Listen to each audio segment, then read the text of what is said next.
Hello guys, আবার চলে এসেছি একটা রুই মাছের রেসিপি নিয়ে। দেখো, মাছটা আমি কাঁচা রান্না করব।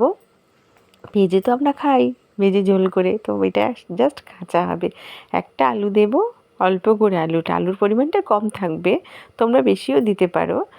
তো টমেটো কুচি রেখেছি, ধনেপাতা কুচি রেখেছি, দিয়ে দিলাম টমেটো কুচোটা। তারপরে এখানে দিয়ে দিলাম নুন, হলুদ, মশলাটা তো আগেই দিয়ে দিয়েছি, আদা জিরা বাটা, আর পেঁয়াজ বাটা আর কাঁচা লঙ্কা বাটা। ওটা কাঁচা লঙ্কা, শুকনো লঙ্কা না কিন্তু, লাল লাল তো ওইটা কাঁচা লঙ্কা, লাল লঙ্কাগুলো।